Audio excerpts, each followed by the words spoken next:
The reality is that Britain is crumbling. It's crumbling. Tommy Robinson in solitary. Very early on, that he was coming into conflict with young South Asian boys, Muslim boys, his cousin who was part of the Pakistani grooming gang scandal. That's what inspired him to continue his fight. The most important thing is the way he's being treated in prison. Him being put into isolation because of threats made to his life. And you just think, Christ, that is evil. Yeah. What an evil thing to do. While there are radical Islamists in prison, they're the ones being allowed to roam around free. Isn't it a horrible irony? The very thing he's been warning us about for 20, 30 years, because there are so many Muslims in prison. I don't think British people understand how severe the radical Islamist prison population has become. At some point in time, a lot of those people will be out on the streets. Alex Armstrong, welcome to the show. Thanks for having me. It's a pleasure to have you here. I want to ask you, start off with Tommy Robinson in solitary. Why is he in solitary and what does this sort of mean? Well, look, I don't think the audience are going to learn much from me telling them what they already know. Right? What I think is fascinating about Tommy Robinson is, and I genuinely believe this, that he is a product of the British state. Tommy Robinson wouldn't exist, even his name, Tommy Robinson, wouldn't exist had the British system not created him. Now, I was reading his book and read many reviews of his book as well, just to get different perspectives on it. And it's really fascinating because he writes everything in like a linear way of his life.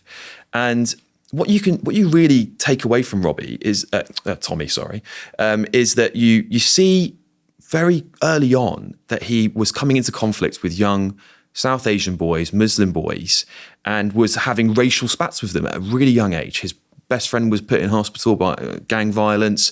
And then, of course, I think it was his cousin who was part of the Pakistani grooming gang scandal. She was raped, and that's what inspired him to continue his fight. Now, had the British state not massively brought in, millions, hundreds of thousands of people from cultures that don't identify with us in Britain and won't assimilate very easily, there wouldn't have been this problem. And Luton, where Tommy grew up, is a prime example of where that has failed. There was no attempt to assimilate the cultures. The British state didn't care. And also, the other side of this is that Tommy's a white working class boy. Another thing the state just had completely lost interest in. They don't care about working class kids, especially white working class boys, the most underhelped group in this country. So obviously, throughout his life, he's had to fight a system that he feels is against him. He feels the system is very pro the ethnic minorities coming into the country and minority religious groups. And he's right. We're seeing that play out today. The Telegraph's almost got a piece out on it every week about two-tier Britain, two-tier justice. And it's massively, if I can be a bit crass, it's pissing off the entire country, me included. Me included. I'm a white working class boy. I didn't grow up very much. And I see things like the Sentencing Council putting out guidelines, trying to put guidelines out. Can you believe this? Trying to basically create a racist system where if you are a white Christian man, or just a white man, frankly, you will be treated harsher than any other race or religion. That's the sort of stuff Tommy said was coming a long time ago. And he, of course, has been the leading voice for many years. I would say not so much leading anymore. He's part of a wider group of people who are talking about this. So in some ways, he's been very successful. But when it comes to his particular case in prison and stuff like that, there's a bigger question we have to ask about our judiciary, about how law is either weaponized or used across the country. Now, the law is the law. Did he break the law? Under the terms laid out, under our legal system, that is factually true. He did break the law. He did break contempt of court. You can argue, whether you disagree or agree, that he should or shouldn't have done that. Many people will say there should be freedom of the press. He should be free to report that story how he saw it, right? That's a fair argument to make. But of course, the most important thing is the way he's being treated in prison. Him being put into isolation, no matter whether you agree or disagree with Tommy Robinson, he's been put there because of threats made to his life. You are essentially taking the victim and putting the victim at more mental health, serious mental health condition risk. I know I listened to one of his, I think it was his voice memos that came out of prison. And you just think, Christ, that is evil. Yeah. What an evil thing to do. While there are people in the prisons radical Islamists in prison who we just saw attack a prison officer just the other day, by the way, fatally trying to kill one of them, many of them. They're the ones being allowed to roam around free. They can carry on cooking, going out, seeing friends, people visiting them. Tommy is put in isolation, which by all accounts, doctors have said is going to severely damage him. He does get visits, though, I think. Yes. Tommy. Yes, he gets visits. And they've made the argument like, he actually gets more rights than some other people because he gets to sort of, I don't know what it was, play video games or watch certain things on his own. But you don't want to be. I mean, I saw him out in Benidorm about a month or so before he went to prison. And at that time, he said he needed the first time solitary confinement because it sort of helped him with his demons. He was almost looking forward to it in a strange kind of way. By all accounts, this time, he's really not. But isn't it a horrible irony? The very thing he's been warning us about for 20, 30 years, he's now in prison and has to be in solitary because there are so many Muslims in prison. It's mad. It's complete. I was breaking the news on air the other day about that attack in prisons. And I can't remember the name of the prison now for the life of me, Franklin or something like that. It just shocked me to my core. I don't think British people understand how severe the radical Islamist prison population has become in our country, the capacity of them in our prisons, and how overcrowded they are. The biggest worry I have is at some point in time, a lot of those people will be out on the streets. And what's happening the entire time they're in prison is they're becoming more radicalized. How can you become de-radicalized when you are isolated with a group of people who strongly share your beliefs? It's going to reinforce them. It's going to make them feel like martyrs. And there's plenty of them in there that will never get out, that will radicalize the ones who might. And I don't believe you can de-radicalize people at that extreme, in my opinion, but there might be the one or two cases where you can. And it's a failed system. And frankly, governments and elected governments, one after the other, have completely abandoned the cause of reforming our justice system. It's a failure. It's another failure of our British state. And we just ignored this problem for so long because it was inconvenient. And I guess what can you do when you migrate so many people to this country who don't share our values? Many of them are going to end up in prison. You have to put them in prison, and now the prisons are overrun. Yeah. What do you do? This is the biggest problem. What can you do? There is nothing we can do. We have that problem with the prisons is too late. What you'll actually have to end up doing is building really high security max prisons where these people go and they stay. You can't let them back out because they're too radicalized and too dangerous, and they can't be safe with other prisoners. They're actually. I read a story that that child paedophile killer Ian Huntley was converting to Islam under pressure. Got under pressure. Not that I have any sympathy for the man, just to be clear, but that's the kind of scale this is at in those high security prisons. You know, building prisons takes time. Recruiting the staff takes time. Attacks like yesterday prove it's a dangerous job. Who would want to do that job?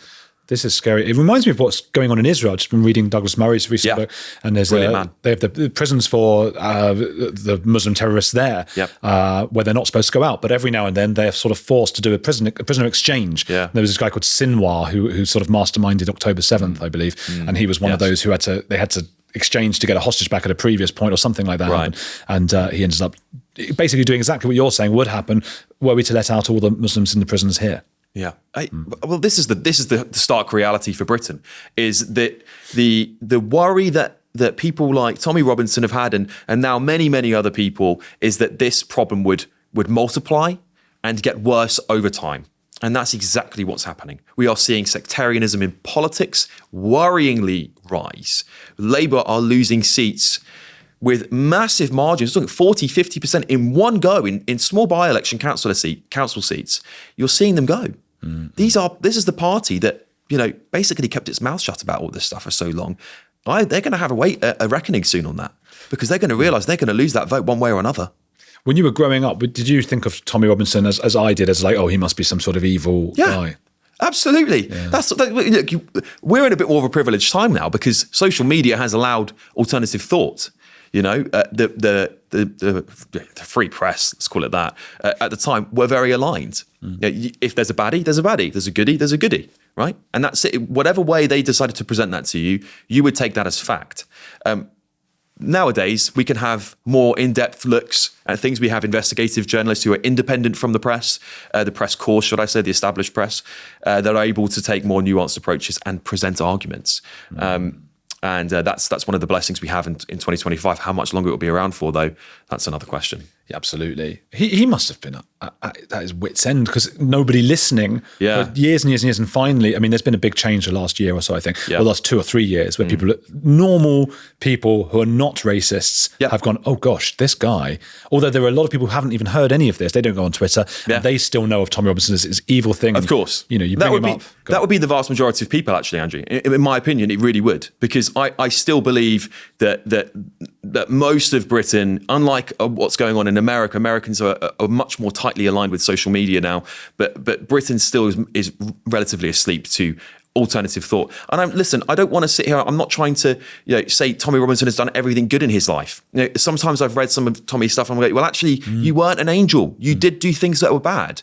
I would actually rather look at someone like Douglas Murray, who was calling this problem out a long time ago. 20 years ago, I believe, he was starting to talk about this problem in a very sophisticated way, but perhaps he had to dance around some issues at the time because it wasn't politically acceptable. But Douglas and people like that have done a very good job of warning us, and were also ignored. Highly intelligent man. Hitchens as well. The reason that Tommy Robinson got demonized so much is because he is a white working class guy and can't formulate an argument in a way that sounds acceptable to the political elite, and can't skirt around issues. He just says it plainly. Which is unfair, though, isn't it? It's unfair. It's unfair. I think that's a bit... How can he speak out? Because he's the one seeing it day to day. That's why I think the working class are also first to notice this problem. Of course they are. Because the elites are living in like nice little buildings. They're not seeing this. He speaks their language. He speaks the language of the vast majority of people in this country. Douglas Murray speaks the language of us in the journalist core now. The people who can sit there and have a philosophical debate about something, look back historically. But Tommy just says what he sees, which resonates. That's the problem for the British state. How do we then make people who are, I mean, they don't listen to these podcasts. How do we make them wake up? Or are they waking up a little bit? Because you are seeing reform rise in the polls. Yeah, there is a slow movement, and it's going to be a generational thing. Politically, this country is still, decided by the pensioner group of people, basically. Pension is pretty much swing elections for us here. They abandoned the Conservative Party, and look what happened. And I suspect they will not vote Labour, many of them, given what's happened to them over the last 9 months. So it will be a generational change. And that shift you'll see slowly happen. Trump is a perfect example of that. But what the British public are reconciling with is there is no right and left anymore. Those terms no longer exist. The left used to be the freedom fighters, the rebels, the ones all about individuality, accountability of the person. That's the right now, right? Yeah. But the left used to be anti-establishment. That's the right now. So what are the right and the left? There's this complete polar shift. And Trump is neither of those things, in my opinion. He's somebody that is a little bit left, a little bit right. He's nationalist, but he's also a bit isolationist. He's anti-globalist, which should be a leftist thing, which isn't a leftist thing. It's very confusing. So I think that will settle, that dust will settle, and people will find their place once the shift is completed. You still see that in sort of the far left, the Corbynite far left fringe, Yeah, but the far left and the far right are very similar in many ways. Like the real far left, and I mean that word far left and far right is thrown around. It really doesn't mean anything, like I said, because those terms don't exist. You have people, and there's a great comedy video I watched. I can't remember the guy who did it, but he's like Ryan Long. I think it might have been Ryan Long. Canada, actually Canadian. Puts the wokes and the racists, and they're both like, yes, we agree with racial segregation. Yes, I agree with that. And it's like, it shows you the right, the far right, the far left are the same thing. I love him. It's brilliant. He's really fun. Have you seen his stand-up? I haven't actually, no. I'll have to watch it. Look him up. Everyone. Free advertisement for Ryan Long. I've only ever spoken to him on DMs on Twitter. I haven't met him, but I find him so good. He's so funny, and he's right on the ball about those things. Do you worry a little bit about that sort of if we go too far in that, a lot of us are pushing back and we're seen as on the right, which seems weird to me. Probably seems weird to you. What does the right mean? You said, but there are some people in our groups who are maybe going too far on that. Absolutely, yeah. You can get carried away with it, and you can start getting into a rabbit hole of what is my identity? What is it? I think this is the problem. We've got an identity crisis. So people don't know who they are anymore. They don't know what Britain is anymore because we've been washing it with globalism for the last 40 years, you could argue. So I think we've got a bit of an identity crisis, and people are turning to ethnicity instead of turning to culture. Right, they're doing the same thing that they said they're not doing, which is saying, actually, I was having a debate with some political people online about this the other week, and I stand by what I say, is they argue you cannot ever be British.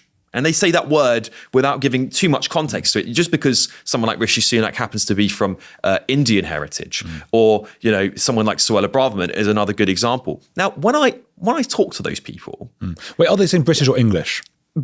Either or, because I'm hearing a lot of interchangeable. I'm hearing a lot of saying you're British, but English is only an ethnicity. Well, that doesn't make sense either, right? So let me pick this up a little bit, because people say yes, they're British, but what does British mean? Like my grandparents are Scottish, Irish, Welsh, German, right? There's a mixture of them. Does that mean I'm not English? Nazi. Right? No, sorry. Yeah, clearly a Nazi, as many on the left, the so-called new left, would call me. Yeah. But does that not make me English? Right? Because their argument is I must ethnically be English. They would say you're not English, yeah. Right. I think most people that know me would say I'm pretty much through and through English. What is it other than that ancestry, that those traces of my ancestry that don't make me English? Come on. I suppose it's a conflation of terms. It's the same word, and they are using it to mean an ethnicity, and we are using it to mean a nationality, at which point they say, oh, but you don't have an English passport. But I believe England is still a nation, and if not, it's a culture at the very least. Well, I believe it's a culture. Of course, I believe in the ethnicity of English people. I believe in the ethnicity of Scottish people. It does exist. And you can't be trans ethnicity. It doesn't exist, right? You can't change that. It's just your genetics. But what is more important to people is that the cultural acceptance of people who have, I think, with the greatest victories of our great country is that people from all over the world have come here for generations, and my family is an example of that, and they have integrated and assimilated. They are English. At least some of their children are very, very English. My little brother, his dad is Iranian. My mum is English. Actually, is she German, Scottish, Welsh, whatever it is? She's through and through. He is a normal English kid. By every yardstick, apart from his ethnicity. Now, to tell him and turn around to him and say, sorry, mate, you're not English, that's offensive. It's not just, you can be offended by it, of course, but it's offensive to our culture. The English culture is so strong, and the left use this argument, and this is why the far left and the far right are the same thing. They go, it doesn't exist, your culture. You don't have one. Well, I think our culture is so powerful. You get people like Ben Habib, you get people like my little brother, you get people like me, in my family and all over the world who are basically English. Ian Wright, another great example. Is he not English? Yeah. He's English by every standard to me. And I will fight those people who are verging on the same madness of race division as the left, the new left are. They are the same groups of people. I suppose that, because you're on my side with this, I've got to strongman them a little bit, because I've made these points. I said, please. I said on what's Lotus Eaters. Yeah. I said exactly. It's offensive, and or I think I said I don't like that, and then Connor Tomlin said, well, with all due respect, Andrew, it doesn't whether you like it or not. Yeah, it's a fact. Well, yeah, but you know what? But look, I think the key thing, and you can argue this, you can argue the very intellectual, finer print of things, but those things don't matter. What matters is, does our culture exist in 100 years' time or not? Would you want, I always ask everyone this, wipe out the English culture and just have white people. Is it England? No.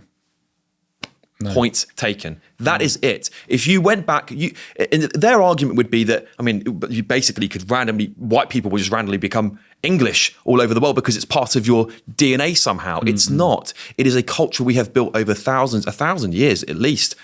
Going back at least since the Norman conquering of the country, you wipe out the culture, you wipe out England. It's as simple as that, and that is what I'm fighting to protect. Not to mention, I think that a lot, the culture of the average English person, or whatever that means, 500 years ago, is very different to what a typical white English person today would engage in. Of course it is, yeah. It's got Henry to evolve. VIII and all that. Of course, culture has to evolve to survive, but we are seeing it attacked, and it's not just by mass immigration that's attacking that, because that doesn't allow for assimilation of people who do want to come here and have come here because it's England. They've come here to be part of our culture, but it's being wiped out by globalism. More importantly, that is the bigger threat. That is the bigger threat. Bigger threat than Islam? In my opinion, yes. Because the globalism basically, and I believe this, I believe in 80 years' time, most English kids today will be writing in Americanisms. Zs instead of S's, that will all go. If you look at the way AI is deployed on everyone's phones, and these kids are using it at university, it's got Zs and it's got all the pronunciations in American. Right? That is going to start killing our culture. It will change the way we read Shakespeare. It will make those words look old. That's how a culture dies. It's when it's whitewashed by other things. And American culture is actually taking over our culture very quickly, and it has done for so long. Our best companies in the world are owned by foreign institutions. Our car manufacturing gone. Our last steel plant was just been nationalized because it was owned by a Chinese man who was threatening to shut it down. Right? Why would a Chinese person give a toss about English workers, about English culture in the factories, about English culture on the ground? They wouldn't care. They just do what's right for the money. But at the same time, American culture is being a little bit wiped out by Latino, Spanish culture. Sure, right? And that's the shift. And that's what Donald Trump is doing a great job of. He's saying, we're gonna stop all that nonsense. We're gonna go back. Accent. Yeah. I'll do my fantastic Trump impression. That's everyone loves. It's not too bad. Oh my God. I said do it, but have you done that a lot before? Oh yeah. My audience for Saturdays love that impression. I find it like I've probably done it way too many times now. The novelty's over. Oh, well, not on this But it's channel. fantastic. There we go. I love being on the show, by the way, Andrew. Great show. Oh man, that's my favorite thing. People don't know that, but I say it sometimes. For some reason, more than doing this show, more than doing anything, I wish I could do accents. I don't know why. I wish I could. It's just, I don't know how I picked it up. I was enamored by Trump in 2016, and since I have just been so sad he lost the last election or was stolen from him, as he would say, because he's just such a media sensation, isn't he? Can you do what? Can you do Jordan Peterson?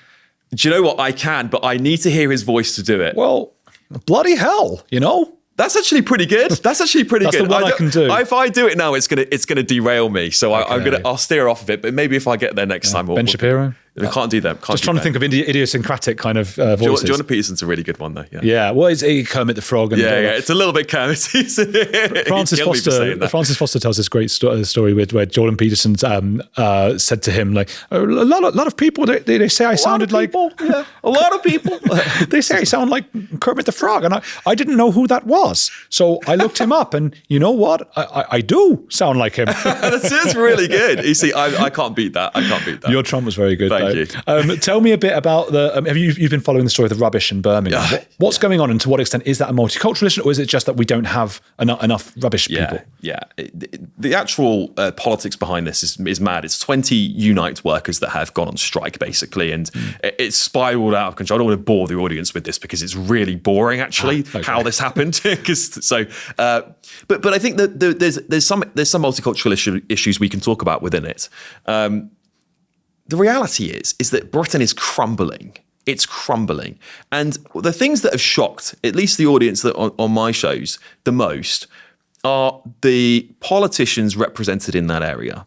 Tahir Ali MP is a perfect example of this. Of course, during the bin strike, the bin Armageddon as it is now, building up, he was focused on writing letters to the Prime Minister of Pakistan, trying to get a Pakistani airport built. Just absolutely mind-blowing. Like, you can take race, religion, and anything out of it. If he was an English white MP, I would be going, you're an idiot. Yeah. You are an idiot. You represent the people of that area. You should be writing letters to the Prime Minister, to the Secretary, the Home Secretary, to everyone you can to get this issue resolved if your council won't act. And instead, he hadn't made a single statement and put out that instead.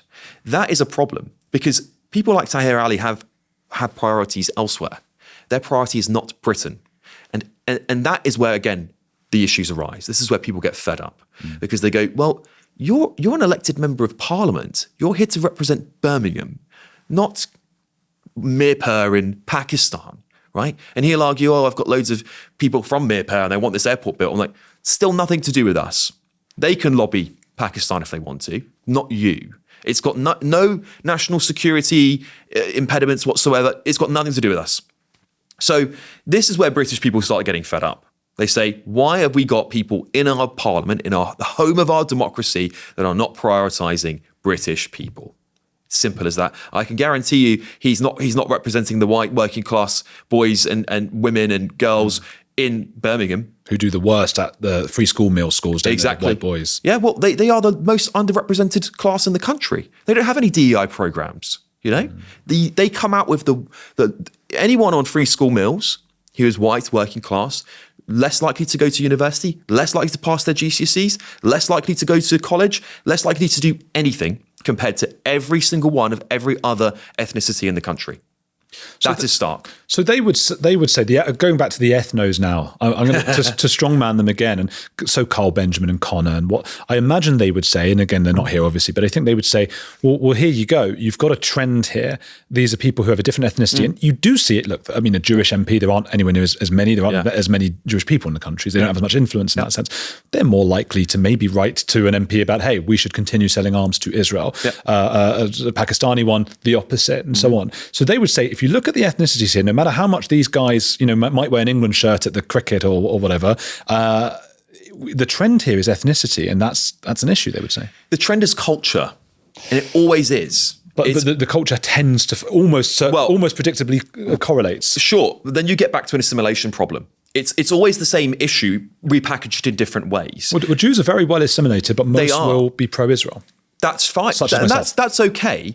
And I don't know how many Jewish MPs there are who say I'm here lobbying for Israel. There aren't many, but it has happened. They've been parts of signatories. Sure, but you would think. I think you're right that if their city or their area was bombarded with bin rubbish, that would be the priority. Right. So and also look, there's another element to this, because that's one element is culture. The second is religion. Right, because these are the two packages that worry people. It's the Islamification side of things and the ethnic washing of the country. Right, those are the two things that concern most people, at least on the right, the right, as we can call them, I guess, these days, in the country.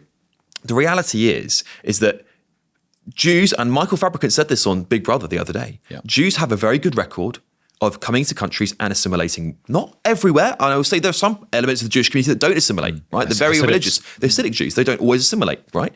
So they don't at all. No, exactly. They don't speak English, some of them. I'm flabbergasted by it. Absolutely. And reasonable Jewish people will say that. My Jewish friends are like, I think they're just a bit of a loony group. But on the mass... No offense to any loony groups who are watching this. And who shouldn't be, because you're not allowed to watch... I get shit from Hasidics. They're not even allowed to watch it. They comment angrily sometimes. So I say similar... I try not to say loony now because I got so much shit for it. But then I'm like, you're not supposed to be watching this. Exactly. There you go. Yeah, it's those who are sort of orthodox but not that far who are still watching and being offended. I think there's extremes in every religion. There's extremes in every culture. Like we got to call. I won't call out one group and not another. Right? It's how it is. However, on the whole, most Jewish people come and integrate and assimilate. And within generations, you've got Cockney Jewish people. You've got the Alan Sugars of the world. Like these are really good examples. And I'm not saying that doesn't happen. And it has happened with other ethnic groups in Britain. And that is one of the great things. This is what I go back to. It's where our culture has succeeded. So if people who have integrated where there hasn't been mass migration, there's people that have come to this country and have become the best of Britain. And we should flaunt them to the world because it shows how powerful our culture is as they've come here and they've integrated. Now, when you put mass migration on top of that and you just flood an entire area with one group of people, why would they bother? Yeah. You're failing them, you're failing the country, and you're putting those young white working class boys who can't get out of the area like Tommy Robinson, you're putting them in a race war. There's also, I think, to continue your point, I think secular Muslims are unable to speak out. Yasmin Mohammed always says that an atheist Muslim is a dead Muslim. Exactly. And you're right. I now that you say it, I call out the Hasidic community. I used to do entire videos about them. Yeah. And I know other Jews, they all do. And a lot of Jews do programs in that community to de-radicalize some of the most radicalized. They do things like introduce them to dogs so they can like dogs and things like that. Yeah. You can't do that in Islam so much. No, well, you can't do it when there's no outward pressure. When you've built a bubble and you're safe in that bubble, when there's other people, as long as there's people around you that will go, don't worry about that person, carry on doing what you're doing. You know? And you look around, you go, okay, what's the point? There's no English people here for me to worry about. Yeah. There's no Christians here for me to worry about. There's no Jews for me to integrate with here. Yeah. What's the point? They need to call out their own community. They absolutely do. As you were saying, you call out members of the Hasidic community. I want to see more moderate Muslims calling it out as well. I don't want to have to keep hearing it from an older imam who's working with the government. Like, we should just be hearing those voices. I don't hear enough of them. No. That's the problem. And that's what other people are looking around for. They're going, where are these leaders calling this out, calling out the protests that have gone too far, calling out jihad being shouted on the streets of London? Where are those MPs, those Muslim MPs going, that's wrong. Stop saying that. I'm a leader in your community, so to speak. Stop doing it. You're pissing off everyone in the country. Right? You're going to put everyone against us. And Where are those people? That's what I want to know. I wonder if that's part of it. There's a genuine concern among the Jews because they're such a small minority that if we piss people off, that's not going to be good for us. Yeah. Whereas I think in Islam, because it is more of a colonizing force, I know they always call the Jews colonizers. It's incredible if you look at the actual geopolitical history. Correct. But they're, if you've got that colonizing attitude, I think you just go, well, screw it. You know, we're going to be the majority at some point here anyway. Well, absolutely. And I think as well, Jews have hundreds of years of history in Europe.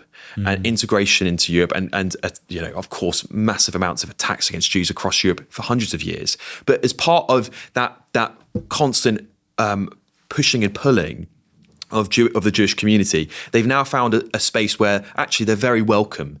In a vast majority of Europe, very, very welcome, very well assimilated, and have integrated into the country and are part of the fabric of it very, very, very well. And as I said, there are some good examples of that in the black community, in the Jewish community, Sikhs. What a brilliant group of people who love our country.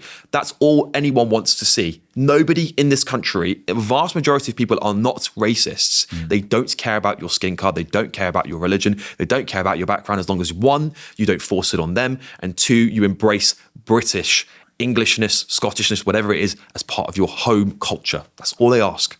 You did an interview with, was she a former model, Louise Glover? Yes. Yeah, a former Playboy model, actually, believe it or not. Beautiful, beautiful woman, still today and still and was then.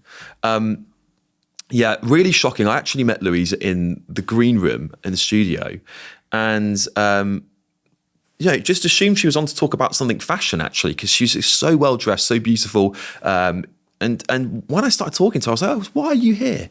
She goes, "Oh, well, I'm homeless," and I was like, "What?" Because she didn't have any stereotype about her whatsoever. And of course, I'm looking for a homeless person. I'm not looking for anything that is Louise Glover. And her story really hit a chord with me.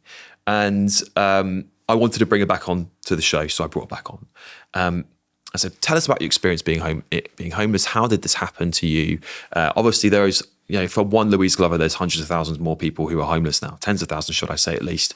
And it's a growing problem. We've got ex-Marines, ex-British troops on our streets. We just don't bother with them. And what struck me about her is that despite her looking so glamorous, and obviously that will really mess with some people's heads because they just have a stereotype of homelessness, was that she's been trying to get help for so long from the government, from her council, from the government, and they're just shrugging their shoulders. You're not a priority to us. And the bombshell interview that I did with her, and she didn't tell me this before we went on air, so we didn't know she was going to say this. She was saying, let me tell my story. And then we said, okay, go for it. And she said she went into her local council to get help. And she was pointed somewhere here or there. I can't quite remember the intricacies of the story. But basically, she was in a waiting room with other people wanting to be addressed social housing. And someone came out and they spoke to the entire room in Arabic or some foreign language. It could have been anywhere else. What? In the UK? It's astounding. This is another problem. Is that we're paying for interpreters, translators, everything else to appease a group of people who have come to the country. Not all of them are obviously just coming to seek benefits, but I would say there's a lot of them that have done. And they're being addressed not in English because they don't have to learn. Don't bother. They'll speak to you in Arabic. They'll speak to you in your foreign language. Don't worry about it. What's the point integrating when you have no reason to? Because the government and local councils say, actually, we're just going to pay for a translator. It makes me think just now about that guy Nihal something. Do you know the BBC presenter? He's a BBC radio. Yeah, I recognise the name. He's got Sanganathan. I think it was him. Yeah. Sanganathan, I want to say. He was complaining about being the only brown person or one of only 2 or 3 brown people. Oh yes, I remember. I don't know his name, but I know exactly the story you're talking about. Yeah, at the BBC, and it's mad because whenever I've been somewhere, I'm the only Jew or I'm the only tall person or I'm for fuck's sake, Yeah. But how alienating for Louise Glover in her own country, going for benefits, they're homeless. And not even be able to understand what we're saying in her own country. That is who we should feel for. She didn't even get a member of the authority to translate it. It was one of the other possibly foreigners in the room who translated it from what the Arabic language was to English, right? It's almost discriminatory against the native people of this country. Well, it is actually. It's discriminatory. It's putting them last, saying you're not even worth me saying this in English because what it says is that people going for social housing aren't English people. And 2, that you will be at the bottom of the queue if you're, because when she did get to speak to somebody, they said, you're not a priority to us, right? You're not a refugee. You're not a mother. You're not someone who we think has fallen hard enough yet. Christ, this is Britain. I think, and Rishi Sunak was going to have a very good policy that was going to prioritise British citizens for housing first. That should be a priority to us. We should be looking after our own at the bare minimum. If you can't afford to live here and you've hit hard times, America has a pretty strict rule. Sorry, go home. Is that what they do in America? Yes. If you can't afford, yes. Yes. There's no grace. You're out. You can't pay your taxes. You're home. Go. Do they haven't got a job? Go. They presumably pay for the flights, the American. I think they probably would have to if you can't afford it, but they will deport you. Yes. It's an interesting thing, isn't it? I mean, look, it is different for me, and I know if any woke people listening will be going, hang on, mate, you're from this posh, privileged or whatever background. Yeah. But I lived in several different countries. I was always aware I was an immigrant. I was aware I was on somebody else's culture. Yeah. I knew to learn their languages, and I also knew it was going to be much harder for me to find work in those countries than it would be for the native people. The idea that I would go and live in Argentina or France and they would favour me, or Colombia, crazy. That I would be favoured ahead of the local population. They'd be up in arms. They'd be burning my house down. Of course they would. And this is, again, part of it is you go anywhere else in the world, you wouldn't expect that. And they don't. They don't do it for you, right? So that's the reality. We have just become you might as well put an advertisement on the White Cliffs of Dover. You might as well say, come here, we'll put you at the top of the queue for everything. And I know there's many people on the left that go, that's not true, blah, blah, blah. But it's becoming more and more of the truth en masse. That's even if it's 10%, it's 10% too much. 1% too much. How's Louise now? Is she searching for housing still? Yes, she is. I'm working on a fundraiser with her at the moment. So she's going to raise a bit of money. She wants to get a boat, so she can do that up and live on that. So something to at least in the short term while she gets back on her feet to give her some shelter. Thankfully, it's been a warm spring, but she's been sleeping in a tent, making do wherever she can, friends, family. But, she's struggling massively. I want to help her. And I said, we'll do everything we can. We'll put a link in this, Great. The fundraiser. Awesome. Thanks, Andrew. So people can click on that. Yeah. Should we be deporting people? I guess you mentioned with the Americans. Yeah. And if so, whom?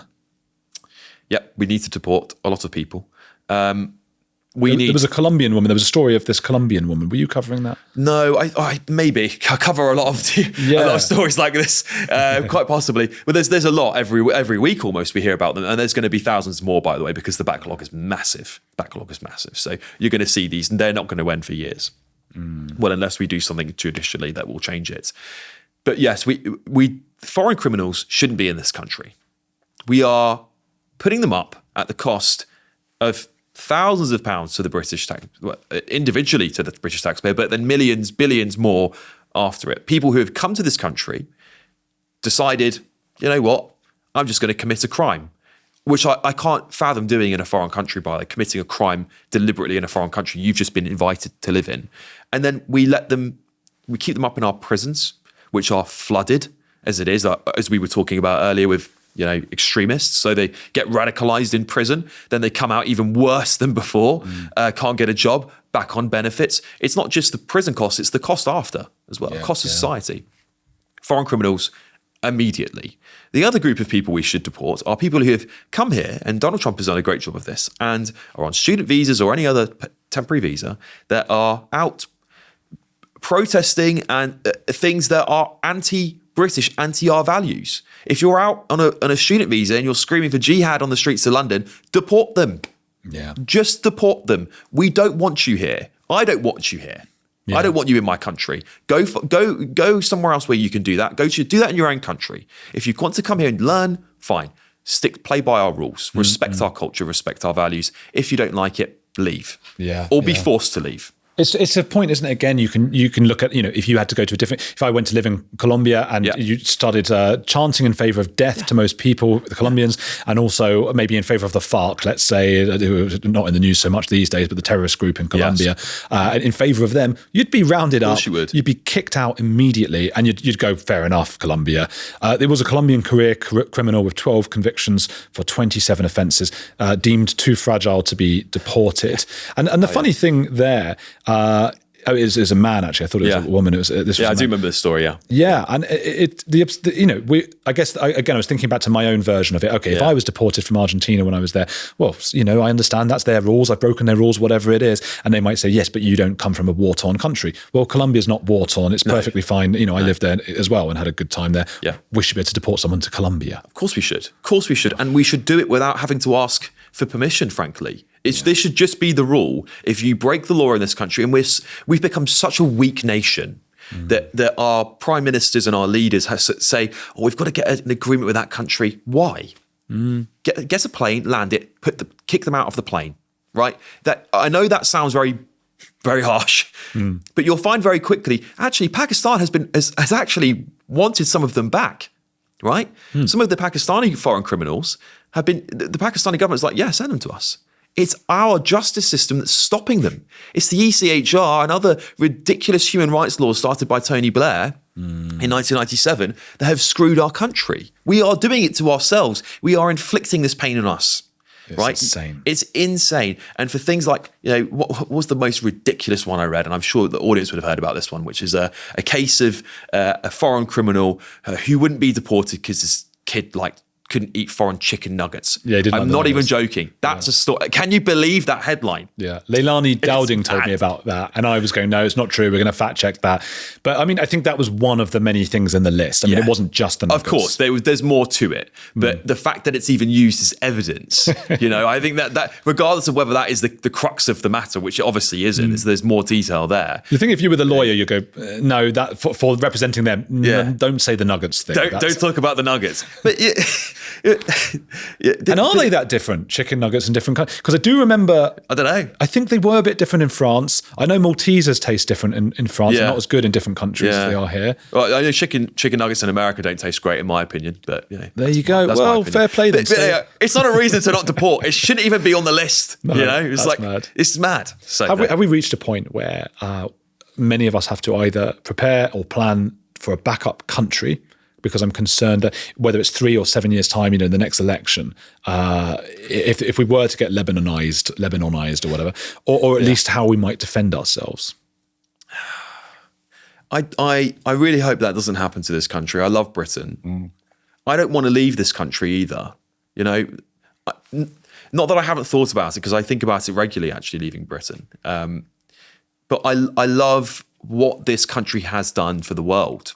And of course, there's many people who will say Britain's evil, Britain's colonized the world. I think part of what we did building empire, whilst it wasn't all great, there was lots of it that were great for the world. We exported, we built all over the world. We civilized many parts. We brought judicial systems to countries that didn't have them. We brought, places, even in India, we stopped, the women being burnt on the funeral pyres, for example. We did do some good things with what with our colonization of the world at the time. And besides that, the contributions of Britain to the world are just so, I could be here all day with a list, from science to literature to English to everything. And my concern is that not enough people are willing to fight for it. Have we already lost it? And that's the battle I have with myself. Is like, well, if enough of us just want to go, then we're admitting we've lost, and that Britain is no longer worth fighting for. And I think this country is worth fighting for. I believe everything we stand for is worth fighting for. And I think we're going through this difficult transition period after Brexit where we thought we would get this back immediately. I actually think most people thought Brexit was going to be a magic spell and that it would all happen after Brexit. And I was saying to everyone, it is not over by a long shot. This is when it's going to be hard because there's going to be resistance. It's going to be a bit difficult to start off with. But we are actually, if we can do something in the next election that's quite magical and boot the left out on a big ticket, I think it will be probably two parties in power in the next election, one way or another. But if we can boot them out and have a patriotic government that actually loves Britain and is willing to do some radical things like Trump is doing in America, we could see a resurgence of Britain in the world. Because the EU is falling apart. Yeah. It is breaking at its seams, and they are our biggest adversaries, in my opinion. They want us to fail very desperately, and I want us to win. And I think we're on the verge of getting to a win. I actually think we're on the verge of our biggest win since Brexit. So 4 years' time, I think that will probably be a deciding year for many British people. It's a scary one. And I agree with you. I think we need to, I mean, you and I, by just putting our faces out there, I was making this point to Alex Phillips just before. Yeah. We put our faces out there, put our names out there. Yeah. It is scary for us and all the families, and not just in terms of violent way. It's also it prevents us. We're not able to speak in certain circles. We're not able to go to speak in a bookshop or whatever it might be. I will never be allowed back into the tech industry ever again. Ever again. It's done for me. It's done for me. You took that risk, and I get wound up because I get it's from probably quite extreme people, but it's anonymous Twitter people going like, "Oh, it's all right for you. You just want to jump ship, do you?" It's like, hang on, we're the ones right now. You're an anonymous Twitter, and I say that, and they go, "Yeah. Well, if I put my name out there, I'd lose my job." And I'm like, well, that's the point. That's exactly what. But this is what I mean, and I think they can't sack everyone. Yeah, if everybody rose up at once. This is it, right? And I encourage everybody, especially young people that I speak to at conferences and things like that. I say, you know what? If you all decided tomorrow, you know what? I'm done with this rubbish, and I'm going to speak out. You will very quickly find how many people around you feel the same way. But we have been dominated by the left-wing, global left-wing agenda, which is to suppress that thought. It's like the BLM black icons on everyone's Instagram page. Most people didn't really want to do it. They just felt pressured into it, and they just got bought into it. They didn't understand what they were doing it for. So more people that speak up, the better and easier this becomes. But people are very afraid, and they have a right to be. Let's be honest, they have a right to be because the system is being used against them quite regularly. I'm sick of, and I'm sure you felt this, and most people watching this have felt this feeling, going to sort of a party or like an old friend's birthday, and there's all the old friends there, and someone making a snarky remark of just like, "Oh, Andrew, you've become quite controversial." Far right. That's what they call it. You've become far right, Alex. Yeah. So I'd almost rather that, but they say like, "You've become quite controversial, haven't you? Some of the things you've been saying," and it almost sounds like if you had a German accent, "Oh, you've become this is the controversial." Yeah, quite controversial. So we've got both got very bad German accents there. Yeah, I speak German. I should be able to do it. Oh, terrible. Was hast du gemacht? I can do it in German, but not in English. But they go, and I'm like, well, not. I always held the views I held. It was just they were considered lefty back in the day. Exactly. These kind of liberal views, and they go, you weren't that controversial though. And then they sort of walk off. This happened to me a couple of weeks ago. Yeah. I was livid, but I couldn't. What are you going to do? Start an argument at a party? Yeah. Actually, come back here. Come back here. You're wrong, and I'll tell you why. Here are the stats. But that person's mind's already made up. Yeah. Right. Yeah. And again, that Big Brother moment with Michael Fabricant was really interesting, and it was one of the really interesting cultural moments for Britain, in my opinion, recently, because what he was saying, in my opinion, was completely fair. The first thing that Trisha responded to him with is, "Oh, are you verging on Islamophobia?" And he's like, "Did I say anything about Islam? Why can't you say something that's mildly right-wing, and particularly about Jews in this country? As soon as you say the word Jew, you're now a Nazi?" Yeah. What did it say about Trisha? Yeah. Not just about her internalized potential anti-Semitism in that respect, but also her internalized, the made-up word of Islamophobia. Define it. I asked them all, define it for me. Well, but also I want to make the point though that the fact that he said people are not adapting, they're not doing, and she went to Islam. Yep. So what's going on in her head is probably the same as what's going on in our head. Yeah, exactly. She's making the same link. Yeah. Well, of course, because that is unfortunately the reason why she said it, because she knows that's where it actually is going. And Michael would have been right to say, well, actually, you know what? There is an element of Islam in the country that is becoming very scary for British people, and even moderate Muslims are worried about it. I speak to them all the time. They are worried about radical Islamists in their country, and they bully other moderate Muslims. Frankly, it's a very, very powerful thing. But Trisha's immediate response to go to Islamophobia is the same tactic as used to being called a racist. Mm-hmm. Oh, you're just a racist. I'm the exact opposite of that. I believe in individual accountability. I don't care about your skin color. I care about your love for this country and your cultural assimilation into Britain. That's the one thing I do care about. But I don't care. You could be a white person and not assimilate. I find it frustrating when I get people from America that come and move over here and are just Americans. They don't embrace anything about Britain. They just complain about it. I'm like, go back to America, mate. You hate America. No, I love them. I've got loads of American friends that hate me if they see this. Yeah. But I'm like, go back to America then if you don't like it here. No, stop complaining. Be here because you want to be here. Don't come here and then slag it off. Right? Yeah. I wouldn't do that. Sure, I went and spent lots of time in America. I would never dream of slagging their country off to them. Simple as that. That Trisha thing, you can almost it's so it's been seen so many times over the years, but it's sort of in terms of cultish terms, and it would be called a thought terminating cliche, which Scientology would be a suppressive person. So someone saying something that might go against your doctrine, and then you actually get a feeling, it's in the amygdala. You get this sort of tense feeling, and she doesn't think she's being bad, or she's going, "Gosh, I've got to protect the thing." But in the 1930s Germany, that would have been Hitler Youth or something. Sure. I've got to protect it. Islamophobia. Are you saying a thing that might hurt my brain? Instead of let me listen to the words you're saying and see if I might agree with them. It's a failure of being able to have critical thought. It's a massive loss to our country. It's a massive loss to the West. Loss to the West, in my opinion, because that ability to say, what is he saying? What's maybe what's he hiding behind? Or let me unpick it. Let me ask him a difficult question about what he said. Let me give him some counter arguments. It's immediately jump to you're an ism. Right, and you are promoting racism, Islamophobia, all those things. It's the same tactics used by authoritarian regimes time and time again to suppress people because they immediately label you. It's exactly what Orwell warned us all of. Right, he said groupthink. It's words. Words being weaponized against you. We need to have open debate. Universities up and down the country are failing this. They are failing this. They should be shut down. There should be some very key tests on free speech at universities, and if not, they should be shut down because they end up becoming breeding grounds of extremism for authoritarianism. But it's just a flavour of authoritarianism that the left like. Yeah. Because it's theirs. Well, of course. It always is. You and I disagree with the ethno-nationalists, but if they were saying, when Connor's saying, Carl, I'm not saying, oh, you're an ethno. I'm going, let's okay, interesting what you're saying. Let's have this debate. The same with the woke. Imagine if they made those arguments and I was just like, hang on, are you being woke there? Yeah. No. That's woke. That's why you mustn't do that. That's bad, isn't it? Yeah. It's like, of course, I want them to say their views out loud. And we'll discuss. Absolutely, because if we don't discuss it, we're going down a very dark route and we will never go back from that because we will end up fracturing even more. And then all these people who talk up civil war, which I don't believe is really going to happen in this country, but those are the sorts of things that stoke a civil war. It's a failure to listen. Did you see the black nurse who misgendered was he a criminal? A paedophile, trans paedophile. I believe. Yeah. Please fact check it for me post-show, but I'm pretty sure it's a trans paedophile. She accidentally misgendered. Right.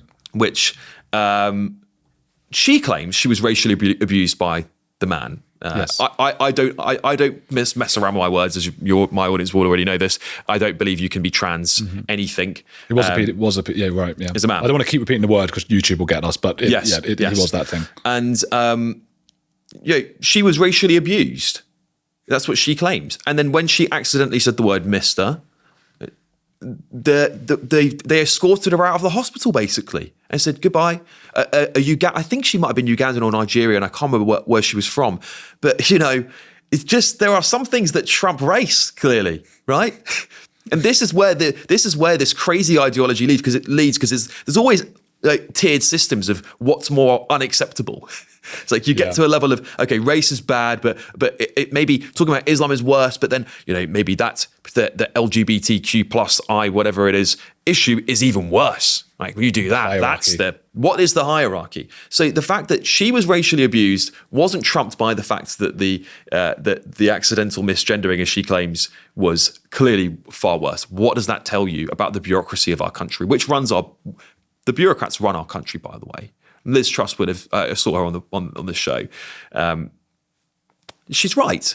There is absolutely a deep state in this country, and it's very obvious. It's exposing itself more and more because it's so emboldened under this government.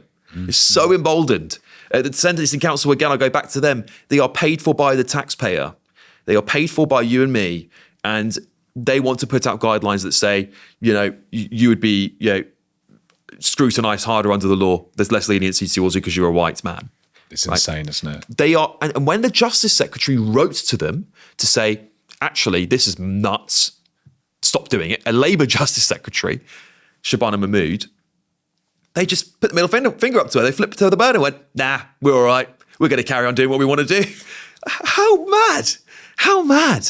When I was telling a bunch of students this from a different country the other week, and their mouths were just dropped on the floor. They said, wait, hang on a second, your highest authority on justice in the country had a middle finger flicked at her, basically, metaphorically speaking, when she said, stop what you're doing, even though she was the Justice Secretary. It is mind-boggling to anyone else in the world to hear that. Yeah. And they seem to really, those kinds of people, I've said this before on the show, this sort of box tickers, they are the ones who get wrapped up in whether it is the Hitler stuff, whether it is a Stasi thing. Yeah. Those are people we need to be scared of those. In the movies, it's all the Voldemort characters, isn't it? Yeah. I think in real life, I mean, obviously Hitler was he was a character, but the people who go along with it, I suppose I'm echoing the banality of evil. And that's what, I mean, Starmer with his little nasal voice saying, well, actually, President Trump, we do have freedom of speech in the UK. Meanwhile, this woman's, losing her job over that. And the family that I interviewed the other day, who had the police turn up at their door for WhatsApp messages about the school. That's free speech. And there are more people getting locked up in the UK than in Russia for free speech issues. Yes, that's true. I mean, obviously, Russia can be a bit of an unreliable data point, but that's true as well. So, it's probably more in Russia. But let's be honest. We have because we have a free speech society, it's likely to happen that there are more arrests as a result of wrongthink. Yeah. Because we actually have it here, and then therefore there are laws around what you can say. So whilst we have free speech, there is a box around that word that says you can't say all these things around it, or you'll be deemed offensive. I saw a video the other day of a guy. I don't know the exact circumstances, but many people would have seen this video. He was being arrested because he said to someone, "Speak English, mate." Yes. Right. What? The officer said to him, "Well, that's a hate crime."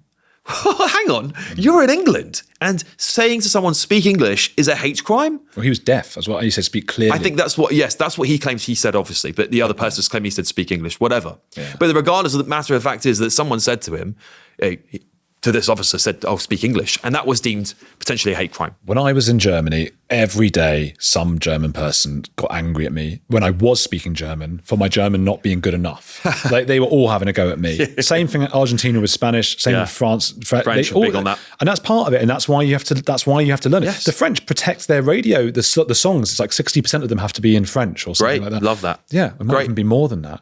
It's really important because it is the fabric of who you are, the way you speak and how you speak to each other and how you communicate fundamentally dictates the culture. It's what you can spread. It's ideas, it's messages, it's everything. So communication being protected under the law is good if it doesn't proactively stop things. And the fact that we have more people in prison in this country over the riots, which, don't get me wrong, I don't believe anyone should incite violence. I think it's completely wrong. What a lot of those people said was disgusting. Frankly, I don't want anyone to be firebombed in a hotel. Many of those people are genuinely just innocent people, have no ill intent to this country, and we should never applaud that. However, when somebody is put in prison for or arrested, like that WhatsApp group situation with the parents who criticised the school. Or Lucy Connolly. Lucy Connolly's another good one. She said one of those horrific things, but it's like she did. She took it back. But I know people who are a bit, they get very emotional.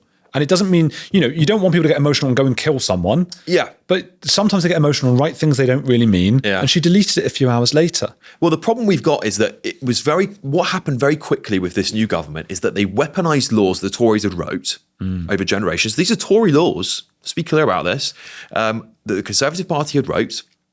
And nobody sort of knew, in my opinion, that you couldn't say this stuff out loud. I think a lot of people didn't realise they were committing a crime. And so what should have happened is that they should have had the police knock on their door and go, that is incitement to violence. If you do that again, you're going to go to prison. A warning would have stopped 99.9% of them, in my opinion. A very stern warning. Even just going to the courtroom would have put most of them off. The vast majority of them pled guilty. That shows you they knew, they felt they'd done something wrong and they wanted to change it.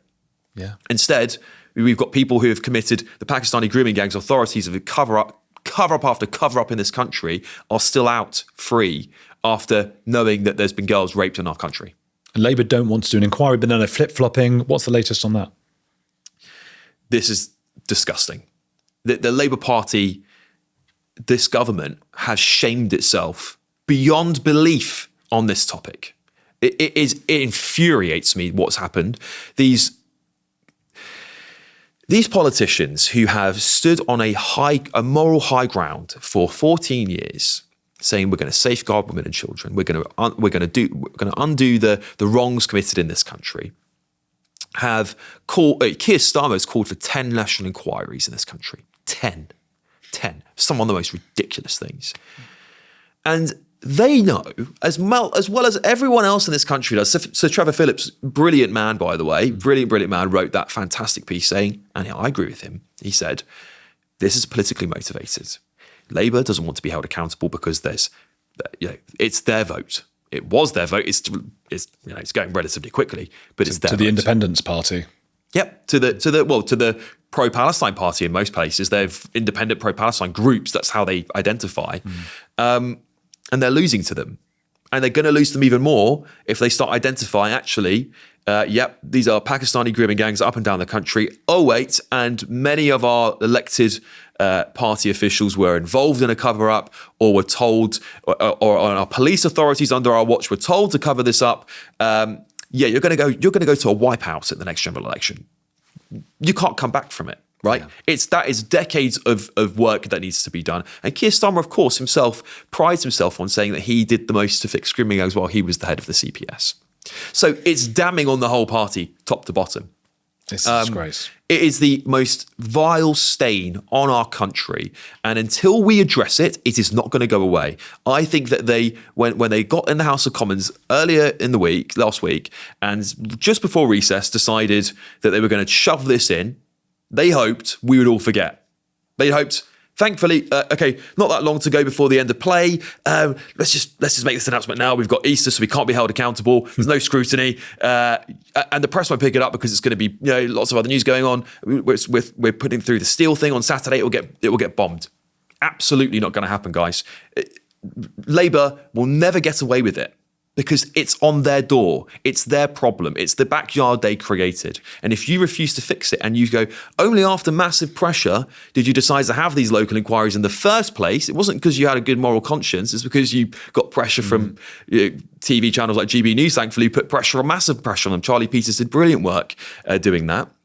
It's only because of then they actually backtracked. And then they decided, no, we're not going to do 5. We're not going to do that. Well, some of the councils told us they don't want to do them.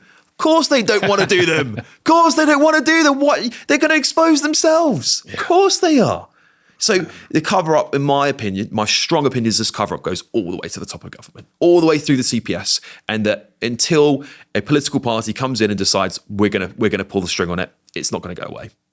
There was a similar issue with the left when I was in Berlin. They had this issue called the Kentler experiment that happened in the 80s. Right. So, Dr. Helmut Kentler, and he had decided, it turned out he was we call it a PDF file, we call them on the shows. Okay, sorry. I remember that for the future. Only a couple of times should be all right to part. Yeah. Well, if you say it too many times, then they start. But we found out that later, but it was obvious at the time. And he decided Berlin had 2 big problems. One was that they had a lot of homeless boys, right. And they didn't know what to do with the PDF files in their city, so he decided, would put those homeless boys to be fostered with those PDF files. I mean, the worst possible thing you can imagine, and obviously the results were horrific and devastating, and those kids who grew up are just completely their lives are ruined. And he had ties to the Green Party there, and their equivalent of like all the left parties, and they won't look into it. For those exact reasons, they're implicating themselves. Yeah. So, for all the piousness of the left worldwide, they will not look into their own issues. They're as selfish as anyone else, more so. Yeah, and that is a very damning thing on them, and their inability to reflect. I have gone on a political transformation throughout my entire life, and I don't attach myself to any party until I really know what they stand for. And even if they've stood for it for a very long time, they can change. Right? So anyone who's ideologically, I am this party, I'm going to always be that party. Well, you're not a very good public citizen, in my opinion. You should be willing to change. You should be willing to cross benches and join different parties and pressure those parties to change, perhaps, but also say, actually, you don't stand for what you stood for anymore. Yeah, there's something going on here. But hearing a story like that, it's like the news is turning into Brass Eye. Do you remember Brass Eye? Well, that's what I think. The worst thing that could possibly... This was the one thing we didn't want to happen when they put the boy on the rocket. Yeah, with the PDF file in the rocket. And it's like... It's mad, really, because that's meant to be comedy. Yeah. That's meant to be, this is so ludicrous, we would put it on a comedy show about crazy things happening that will never happen. Brass Eye is becoming a bit like a documentary of Britain in the last 100 years. It's just we're on rapid decline, and we've got to stop it. We've got to catch up. You know what's disappointing? I don't actually know about Chris Morris, but a lot of the guys who wrote those kinds of comedy programs at the time, Armando Iannucci, for example, in the thick of it. I don't know if he was involved in Brarside. I don't know, actually. Yeah, they were all sort of. They always seem to be. Yeah. One of them is. Then they all are. They're all involved. They're all very, I mean, obviously, Graham Linehan was also involved in a lot of these things, and he has gone very sort of anti the woke stuff. Yes, but Iannucci's very on train. And you think, how can the guy who wrote the thick of it be on board with this? Like, it's crazy, isn't gender cutting genitals off? Because I watched some of his stuff back because I thought the thick of it was fantastic. Yeah, and he's making a mockery of the people that run our country, and actually, you'll find a lot of the time, a lot of the stuff he writes is based on stories of things that have like the public inquiry saying about the leaks. The leaks was a really interesting bit. It's like, you can't stop leaking. You can't. We can't stop it. It doesn't. No matter how many inquiries you do into leaking in government, you cannot stop leaking in government. It's just impossible, right? It's the irony of wasting time and money on things like that. What's the point of me being here? So the fact he understands that, but still hasn't woken up to it. He sees the light of it, but doesn't think it's real.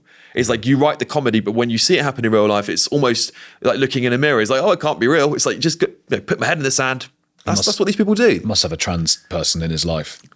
Maybe, yeah. Could very well be. It's so often the case. Yeah. They find that the Tottenham manager's going on about leaks now at the Tottenham really? club. I didn't know this. Because they're leaking injuries to the press. And he's been saying, well, we've had a problem from the beginning. He's Australian. Beginning of the year, and we thought we stopped it, but it's coming out again, and we're going to... Yeah, it's coming out again.